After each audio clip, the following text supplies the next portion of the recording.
لەگەڵ دکتۆر غازی فەیساڵ بەڕێبەری سنتەری عێراقی بۆ لێکۆڵینی استراتیژی کە لە عومان و لەگەڵماندا گفتوگوی زیاترەکەین سەبارەت بە زیانبوونی مەترسی و ڕەشەکانی داعش. دکتۆر سڵاتان لێ بێتۆم کاتتان باش. ئەم هێرشە لەم کاتەدا چ ئاماژەیەکی تێدایە؟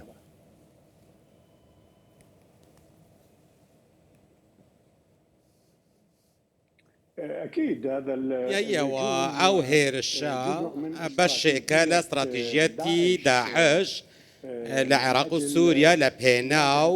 ڕوبەڕووبوونەوەی یاخود پێکاندنی ژمارەیەک ئامانج بۆ تۆمارکردنی بەشێکی کەمی سەرکەوتودەکان. ئەمەش پەیامێکی بەدواوەیە کە ئەوانە هێشتا توانای ئەوەیان هەیە کە کردەی سەربازی ئەنجام بدەن، بەڵام لە واقعدا داعش دوای شکستەکەی لە ساڵی 2017 لە عێراق و سووریا هەروەها هەڵوەشانەوەی دەوڵەتی خلافەت کە پێشتر لە ڕوبەرێکی جوگرافیا لە مووسڵ و سووریا و لە ناوچەکانی دیکە ناوچەیەکی فراوان واتە یەک لەسەر سێ خاکی عێراق بەدەستیەوە بووم. ئەو کات کە ناویان لە خۆ نەبوو دەوڵەتی خلافە و هەروەها ئێستا دەزانین کە چەکداریان نەمایە، سەرچاوی داراییان نەماوە، بازرگانیان نەماوە، چەکداریان نەماوە، هەموو دامەزراوەکانیان لە ناو چوون واتە هەڵوەشاونەتەوە. هەموو ئەمانە دوای شکستەکەیان بە تەواوی لە ناو چوون، بەڵام پێویستە لە سەرمان درک بەوە بکەین کە داعش ڕێکخراوێکی عێراقی نییە و ڕێکخراوێکی سووریش نییە، یاخۆت مەسری یا مەغربی یاخۆت جەزایر یاخۆت هەر وڵاتێکی دیکە نییە. داعش ڕێکخراوێکی نێودەوڵاتیە، ڕێکخراوێکی سنوور بڕە، واتە داعش لە ناوجەرگەی مۆزەمبیقەیە لە ئەفریقیا، لە مالی، لە جەزائیر، لە باشووری بیابانەکان، لە بۆکۆ حەرام، لە لیبیا، لە هەموو ئەو شوێنانە هەن کە لە سوودان بوونی هەیە، ئەمە جگە لە بوونی لە یەمەن، هەروەها ئەوان وەکو گورگی تاکە واتە مەفرەزەی بچووک بچووک کە پێی دەڵێن گورگی تاکە کەسی، ئەوان ئۆپەراسیۆنەکانیان بەو شێوەیە ئەنجام دەدەن. کۆمەڵی بچووک بچووکن پەرت و بڵاو بوونەتەوە لە وڵاتانە بۆ ئەوەی ئەو ئۆپەراسیۆنانە ئەنجام بدە و کردە چەکداریانە ئەنجام بدەن بۆ ئەوەی سەقامگیری تێک بدەن. دەبینین لە سوەیدا هەیە، لە بەراوەکانی سووریا هەیە، لە دیمەشق هێرشی کرد، لە حەلب هێرشی کرد، هەروەها ئەو هێرشەی بەم دوایانە لە تادومر کردی. ئەمە هەمووی لە پێناو تێکدانی سەقامگیری و ئارامیە، بەڵام من پێم وایە کە ئەم ئۆپەراسیۆنانە ئەم کردانە زۆر زۆر شکست خواردوو دەبن لە کۆتاییدا لەلایەن هاوپەیمانی نێودەوڵەتی و هاوپەیمانەکانیەوە دەتوانن کۆنتڕۆلی ئەو کردە چەکداریانە بکەن و بە سزای خۆیان بگەین. بەڵێ دکتۆریان ئەتوانین وەکو هێرشێک یان پەلامارێکی بچووک سیر بکرێت یاخۆت زەنگێکی مەترسیدارە؟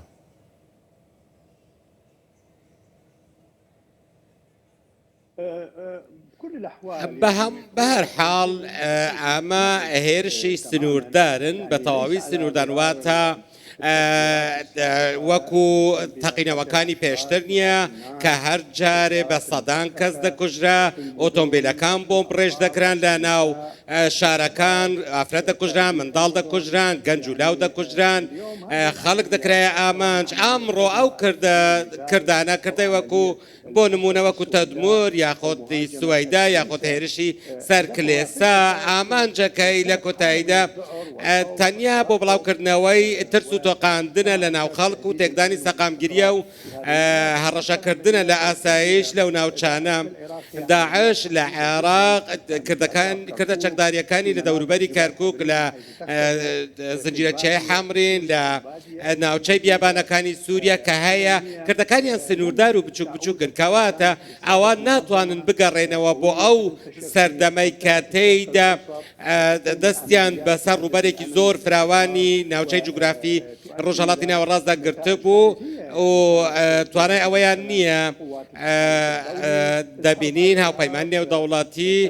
ڕوبەڕووی دەبێتەوە لە کاتی خۆی ئەوان ڕوبەڕووی هەموو ئەو ئۆپەراسیۆنانە دەبوونەوە کە لە هێزی هاوپەیمانان ئەنجامی دەدا بۆ نمونە ئێمە دەزانین لە پاکستانیش ئێستا هەیە لە ئێران هەیە لە تورکیا هەن لە واتە لە کۆتاییدا دەتوانین بڵێن کە ئەمە ڕێکخراوێک کە ڕەهەندێکی نێودەوڵەتی هەیە دەزانین کە لە ئەوروپاش هەیە لە ئیسپانیا بینیمان مێترۆکانیان کردە ئامانج لە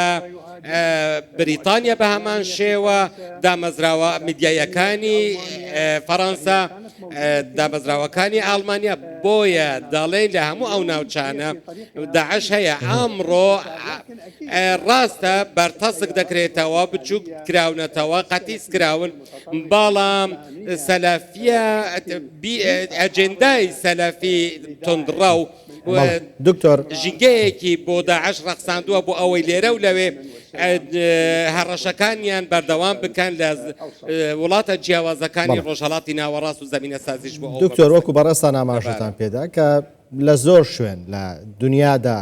چالاکیان هەبۆیان خۆیان دەرخستووە بە شێوێک لە شێوەکان پێتان وایە داعش دەوێت بەم شێوێ بڵێت من هێشتا ماوە من هێشتا بەهێزم و لە هەر شوێنێک بمەوێت کردەوەی خۆمەکەم ئەمە شتێکی بەڵێ ئەگەرێکی کراوەیە کە ئەمانشی ئەوە بێت هەمومان بیرمان دێتەوە کاتێک داعش لە سعودیە هەڕەشەی لە ئاسایش دەکرد و کردەی چەکداری ئەنجام دەدا لە وڵاتانی کەنداوی عربی لە زۆربەی وڵاتانی عربی بۆ نمونە لە کیشوەری ئەفریقیا وەک ئاماژەمان پێدا واتە لە مالی بینیمان کە سوپای فەڕەنسا و هێزی نێودەوڵەتی بوونیان هەیە و بۆ ڕوبەڕووبوونەوەی داعش هەروەها لە نێجیریا دەبینین داعش هەوڵ دەدات کە مەسیحیەکان بکوژێت کریستیانەکان بکوژێت هەروەها دەکرێت ئەمەش پێویستی کرد کە هێزی هاوپەیمانان لە نێجیریا و لە وڵاتانی دیکە هێزت پێت بهێنن بۆ ڕوبەڕووبوونەوەی ئەو هێزە تیرۆریستیانە ئەو ڕێکخراوە تیرۆریستیانە لە پاکستان دەستبینین لە دژی نوێش خوێنان و لە دژی ئاینەکانی دیکە بۆیە ئەمە جۆرە ئەو جۆرە دوتیژی و کردە تیرۆریستیانە لە سەرئاستی جیهان بۆ داهاتوو هەڕەشە نییە بەڵکو بۆ سەر هەموو وڵاتان هەڕەشەیە ئەمەش پێویست دەکات کە وڵاتان یاخود بە هەرێمەکان شانبەشانی یەکتر بە هەماهەنگی زۆر تۆکمە لە ڕێگەی هەواڵگەریوە ئەوان بتوانن کاری خۆیان بکەن دەبینین کەمپی هۆل بووەتە شوێنی کۆکردنەوەی سەدان خێزانی داعش و هەڕەشان بەڵام ئەو هەڕەشانە پشتیوان بە خوددا بە کۆتایی دێ ڕێز دکتۆر غازی فەیساڵ بەڕێوەبەری سەنتەری عێراقی بۆ لێکۆڵینەوەی استراتیژی لە عومان سوپاس بۆیەوە